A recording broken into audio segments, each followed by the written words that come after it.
Welcome to my channel once again.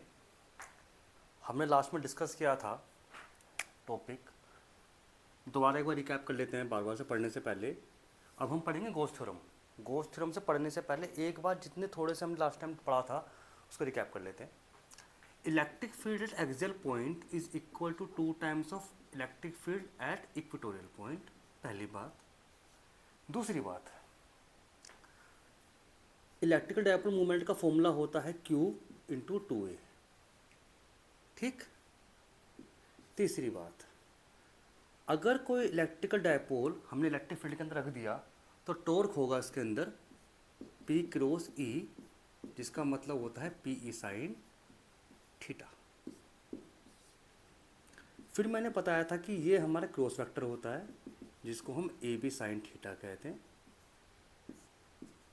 ये हमारा dot vector होता है जिसको हम AB कोस, सॉरी मैं साइन थीटा लिखते हैं, कोस थीटा बोलते हैं। अगर कोई इलेक्ट्रिकल डायपोल मूवमेंट हमारा किसी थीटा 1 से थीटा 2 पे मूव करता है तो वर्क डन करता है। क्या निकालते हैं इसके अंदर? Work done. पोटेंशियल एनर्जी भी बोलते हैं कभी कभार इसको हम पोटेंशियल एनर्जी भी बोलते हैं। क्या बोलते हैं? Potential energy by electrical dipole in electric field. तो फॉर्मूला जो उसका होता है वो हमारे पास होता है W equal to minus PE cos theta 2 minus cos theta 1। इसमें मैंने आपको केस बताया था, केस नंबर 1, अगर थीटा 1 मेरा 90 है और थीटा 2 मेरा 0 है, या केस नंबर 2 थीटा 1 मेरा 90 है और थीटा 2 मेरा 180 है, तो इसे बोलते हैं हम स्टेबल, जबकि हम इसे बोलते हैं अनस्टेबल। इसमें W की बात करी जाए तो माइनस PE कोस थीटा 1 कितना है? कोस थीटा तुम्हारा 0 हो गया भाई, कोस 0 और कोस 90, तो माइनस PE, ठीक। इस वाले पॉइंट पे आ जाओ। W minus PE cos theta 2 कितना है? कोस 180 और कोस 90। अच्छा, कोस 180 कितना होता है? मैं यहाँ पे लिख देता हूँ, 2-3 पॉइंट बताए थे मैंने आपको। पहला, साइन 90 याद कर लो 1 होता है, कोस 90 याद कर लो 0 होता है, साइन 0 0 होता है, कोस 0 1 होता है, कोस 180 माइनस 1 होता है। ये याद करने हैं बस तुम्हें, और कुछ ज़्यादा पढ़ने की जरूरत नहीं है। तो कोस 180 कितना हो गया? माइनस। अच्छा, यहाँ पे एक बार दोबारा देख लेते हैं। कोस 0 मेरे पास कितना है? कोस थीटा मेरे पास कितना हुआ? 0 है ना, तो ये हमारे पास हुआ। तो कोस थीटा कितना है? 2, 180, 0 से 180 आ गया, माइनस आ गया, तो 180 कितना होता है मेरे पास? -1। तो यहाँ पे W की वैल्यू कितनी हो गई? अच्छा, बाहर होता है ना माइनस, तो माइनस कोस 180 कितना हो गया? माइनस, और कोस 0 कितना हुआ? 0। तो उसका मतलब W की वैल्यू कितनी हुई? +E। तो अनस्टेबल कंडीशन में वर्कडन मेरा होता है PE, स्टेबल में होता है ये। तो क्या मैं सारे टॉपिक याद मानूं? सिंपल तरीके से एक बार रिकैप कर लो। चलिए, टॉपिक नंबर 6 हमने 7 हमने पढ़ा था, मैं रफ कर देता हूँ उसको। Electric flux. इलेक्ट्रिक फ्लक्स एक होता है मेरा इलेक्ट्रिक फ्लक्स, जिसका फॉर्मूला होता है फाई, फॉर्मूला होता है E into S, vector into vector scalar होता है, तो इसे कहते हैं ES कोस थीटा। इसमें केस नंबर हमने पढ़ा था कि अगर ये इस तरह से होता है या इस तरह से होता है तो उसमें इलेक्ट्रिक फील्ड n कैप होता है, इसमें n कैप होता है। जिसमें इलेक्ट्रिक फील्ड इस तरह से होता है, जिसमें इलेक्ट्रिक फील्ड इस तरह से होता है, थीटा बनता है 0 और ES कोस 0 इजिकल टू 5, और 5 होता है मेरा ES, जिसे कहते हैं मैक्सिमम। इस केस में थीटा की वैल्यू होती है 90, फ्लक्स होता है ES कोस 90 और कोस 90 होता है 0, तो ES 0 बराबर 0, तो ये मिनिमम हुआ। यहाँ तक बात हमारी हो गई थी। फ्लक्स कहते हैं इसको, इलेक्ट्रिक फ्लक्स का formula E into D S होता है। ठीक, चलिए आगे बढ़ते हैं। टॉपिक नंबर, अब मैं स्टार्ट कर रहा हूँ टॉपिक नंबर 8। एक होता है सरफेस डेंसिटी। क्या होता है? Surface density. तो सरफेस डेंसिटी को मैं यहाँ पे टॉपिक लिख रहा हूँ, उसके अंदर से चार्ज डेंसिटी लिख देता हूँ, टॉपिक का नाम चार्ज डेंसिटी। 3 तरह की होती है। पहला है मेरे पास लीनियर चार्ज डेंसिटी, इसको लैम्डा से डिनोट करते हैं, length upon Q charge upon L, पहली बात। सेकंड है मेरे पास सरफेस चार्ज डेंसिटी, इसको हम ईटा से डिनोट करते हैं, चार्ज अपॉन एरिया। तीसरा है वॉल्यूम चार्ज डेंसिटी, रो से डिनोट करते हैं, चार्ज बाय वॉल्यूम। तो 3 बात हो गई, याद कर लो। Linear charge density, surface charge density और वॉल्यूम चार्ज डेंसिटी। ठीक है। अब हमारे पास एक गॉस थ्योरम आती है टॉपिक, पहले लिख लो, मैं सब कुछ रफ करके बताऊंगा गॉस थ्योरम क्या होती है। सही है जी, हटा दूं?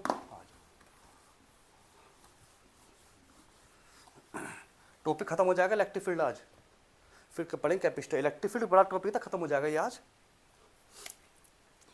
एक टॉपिक है हमारा नया, Gauss theorem. Gauss theorem, Gauss theorem क्या कहती है? किसी चीज का इलेक्ट्रिक फील्ड उसके फ्लक्स के बराबर होता है, पर लेकिन इंटीग्रल के अंदर। अब ये इंटीग्रल क्या है? इंटीग्रल क्या है? ये कहता है और चार्ज अपॉन एप्सिलॉन नोट, जितना चार्ज उसके अंदर है उसको डिवाइड कर दो एप्सिलॉन नोट से, ये हमारा गॉस थ्योरम होता है। समझ में आई बात? ये है हमारे पास गॉस थ्योरम। समझ लेते हैं। मैंने मान लिया एक पॉइंट है, ठीक है, एक सरफेस बॉडी है, this is called surface, this is charge 0। Electric field इसका बाहर को जाएगा, एन कैप तो उसका बाहर हो गया, एरिया वेक्टर। इलेक्ट्रिक फील्ड भी इस प्लस चार्ज का बाहर होगा, उसी के साथ में आर वेक्टर होता है, एन वेक्टर। अब जितना चार्ज इस बॉडी पर है, ठीक है, उसका एप्सिलॉन नोट उस पूरी बॉडी का, इसे कहते हैं integral of surface. Integral of surface. तो total electric flux of a body is equal to 1 upon epsilon naught into charge. अब काफी बारी चार्ज जो है ना, आपको कई तरीके से क्वेश्चन में दिया होता है, जैसे मैं आपको दिखाता हूँ करके एक बार। Lambda equal to charge upon L काफी बार इस तरह से दिखा देते हैं। Eta equal to charge upon area, तो एटा इंटू ए से दिखा देते हैं। काफी बार चार्ज अपॉन वॉल्यूम से दिखा देते हैं। तो ये कब कर यूज होता है, इसके न्यूमेरिकल बन जाते हैं हमारे पास पेपर के अंदर। तो समझ में आ गया?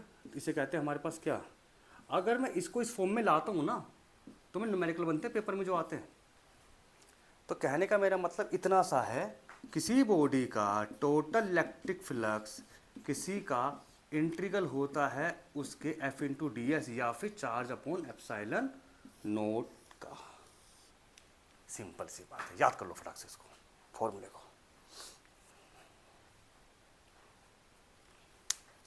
ठीक है, चलो जी। अगर ये हो जाता है तो हम इसके बाद 3 चीज इसके एप्लीकेशन है गॉस थ्योरम के, 3 है, उसको देख लेते हैं, फिर खत्म करते हैं इसको। पहली बात, फ्लक्स का फॉर्मूला मेरा होता है E into S cos theta. Total electric flux of body, total electric flux of a body, ठीक है, is 1 upon epsilon naught times of total charge enclosed on body. This is called Gauss theorem. Simple सी बात याद कर लो, किसी body का flux E into D E into S equal to charge upon epsilon naught. बस खत्म। तीसरी बात, linear charge density charge upon area, surface charge density charge upon area length में सॉरी, रो चार्ज अपॉन वॉल्यूम। ये तीन part हमारे पास हो गए। एक अब टॉपिक हमारे पास आता है electric field due to the infinite long. एक टॉपिक है हमारे पास electric field due to infinite long, चाहे आप लॉन्ग चार्ज शीट बोल दो, लॉन्ग चार्ज बॉडी। मेरे पास एक टॉपिक आता है, पढ़ो एक बार उसको जरा देखो।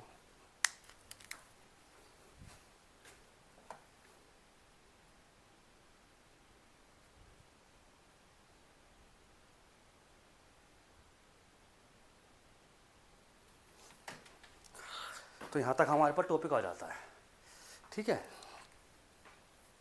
बॉडी या फिर इसको हम कहते हैं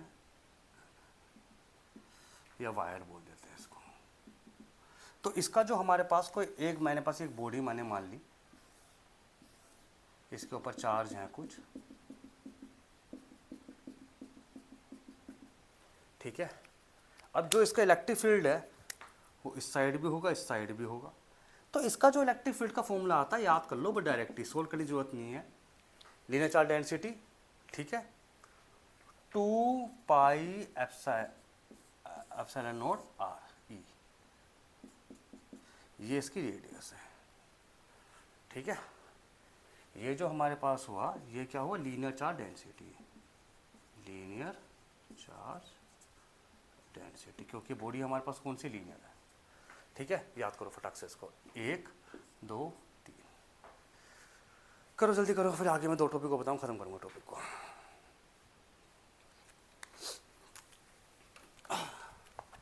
अब इसके अंदर आप 2 बात और जोड़ दो। ये इसका एप्लीकेशन है गॉस थ्योरम का, इसको हम एप्लीकेशन कहते हैं।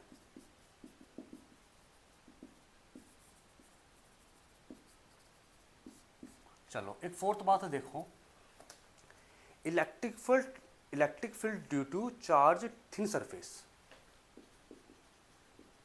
Electrical field due to charge thin surface. अब चार्ज थिन सरफेस जो हमारे पास होती है वो कैसी होती है भाई, ऐसे होगी, इस तरह से होगी। अब इसके ऊपर चार्ज मेरे पास इस तरह से है। अब ये बॉडी भी मेरी क्लोज्ड है, ये बॉडी मेरी क्या क्लोज्ड है, जबकि ये बॉडी मेरी लॉन्ग में थी, चार्ज वायर था, जबकि ये मेरे पास सरफेस बॉडी है। तो इसका इलेक्ट्रिक फील्ड कितना होता है, याद कर लो आप, ईटा 2 एप्सिलॉन नॉट, और ये हमारे पास क्या है, surface charge body, surface charge density, जिसे मैंने आपको बताया था, ठीक है। अब इसके अंदर एक छोटी चीज और है, अगर ये बॉडी को मैं भाई, जैसे तो आप बॉडी को देख ही रहे हो, इस तरह से होती है, ठीक है। अगर मैं इसको थिक करता हूँ, ये है मेरे पास थिन, थिन मतलब पतली, और एक होती है थिक, थिक मतलब मोटा। तो इसके अंदर मैं अगर इसको थोड़ी सी मैं मोटी बना देता हूँ, तो इस बार जो इलेक्ट्रिक फील्ड होगी वो इसमें 2 हट जाएगा। बस इतना आपको याद करना है, ये 3 चीज़ आपको याद करनी है, तीनों मोस्ट इंपॉर्टेंट फॉर्मूले हैं जो आपके सामने लिखे हुए हैं, ठीक है। इसके साथ में आप ये 2-3 चीज़ और जोड़ दो कि किसी बॉडी का फ्लक्स जो होता है इंटीग्रल होता है E into S, D S भी लिखते हैं कई बार, उसको बाद में बात करेंगे, गॉस थ्योरम, और फ्लक्स का फॉर्मूला होता है E into S E S cos theta. इस तरह से आप देखोगे तो आपके टॉपिक सारे कंप्लीट हो जाते हैं। तीसरी बात करता हूँ, linear charge density charge upon length, surface charge density eta charge upon area, पांचवा rho volume charge density volume से divide. This is linear this is surface, this is volume. आपको ये टॉपिक जो मैंने लिखे हैं मोस्टली बच्चों को बहुत दिक्कत आती है इनको याद करने में, तो आप ये याद करो पहले बात तो आप कि ये क्या है। दोबारा सुन लो, ये तो मेरा गॉस थ्योरम है कि किसी बॉडी के अंदर जितना भी इलेक्ट्रिक फ्लक्स होगा, जितना भी इलेक्ट्रिक फ्लक्स है वो उसके एप्सिलॉन नॉट टाइम से total charge enclose of the body Q upon epsilon not. कई बार इस क्वेश्चन को चेंज करने के लिए पेपर में हम इसको चार्ज को कभी इससे रिप्लेस करा देते हैं, कभी इससे रिप्लेस करा देते हैं, कभी इससे रिप्लेस करा देते हैं। Linear charge density, surface charge density, volume charge density, तो मेरे ख्याल से बात खत्म हो गई होगी आपकी ना। Linear charge density charge upon length, surface charge density charge upon area, volume charge density charge upon volume. इस पे आओ टॉपिक पे आप।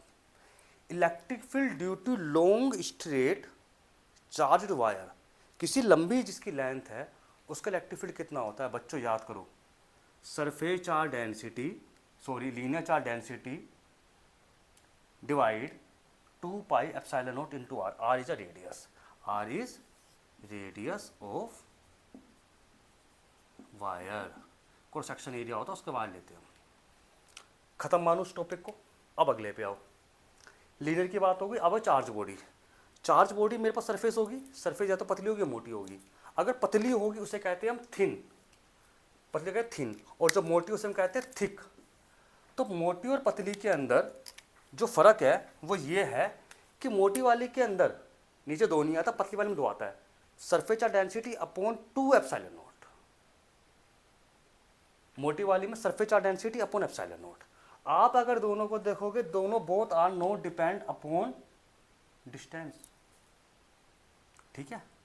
इस वाली पार्ट पे अगर मैं स्टार्ट पॉइंट लिखूं, both are not dependent on distance. अब पढ़ेंगे कैसे, बाद में समझेंगे क्या मतलब इसका। तो सारे मैंने बता दिया आपको जितना मेरे पास हो सकता था। इलेक्ट्रिक फील्ड का टॉपिक मैं यहाँ खत्म करता हूँ, उसका न्यूमेरिकल जरूर कराऊंगा मैं आपको जो पेपर में आता है। और ये पेपर में क्वेश्चन जो आया था लास्ट ईयर भी आया था बहुत अच्छे से, और मैं आपको वो क्वेश्चन ऐसा कराऊँ कि आप 1 मिनट में कर दोगे बिना सारा सोल्व करें, ठीक है। Electric field due to axial point, electric field due to equatorial point. Electric dipole क्या होता है, इलेक्ट्रिक डायपोल मूवमेंट क्या होता है। इलेक्ट्रिकल डायपोल मूवमेंट टॉर्क कैसे फील करता है अगर मैं उसको इलेक्ट्रिक फील्ड में रखता हूँ। अगर इलेक्ट्रिकल डायपोल मूवमेंट, डायपोल जो है θ1 से θ2 जाता है तो कितना वर्क डन करता है, जिसे हम कहते हैं potential energy. Find the potential energy due to electrical dipole when it's move from the θ1 to θ2। W is equal to -PE cos θ2 minus cos θ1। 2 condition होती है स्टेबल और अनस्टेबल की। स्टेबल के लिए कि जब वो सीधा खड़ा होता है थीटा पे और जब वो सीधा यहाँ से गिरता है। अनस्टेबल जो सीधा होता है तो पीछे जाता है 180 पे।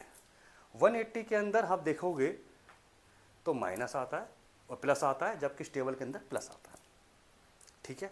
फिर उसके बाद मैंने आपको सारा बता ही दिया है। That's it, thank you for the watching. इतना नोट्स बना लो, सारे टॉपिक मैं अब करा रहा हूँ धीरे धीरे। न्यूमेरिकल में इसका कराऊंगा, इस टॉपिक का बच गया, फिर हमारा इलेक्ट्रिक फील्ड खत्म हो जाएगा, ठीक है। फिर हम करेंगे capacitor start. Thank you for the watching.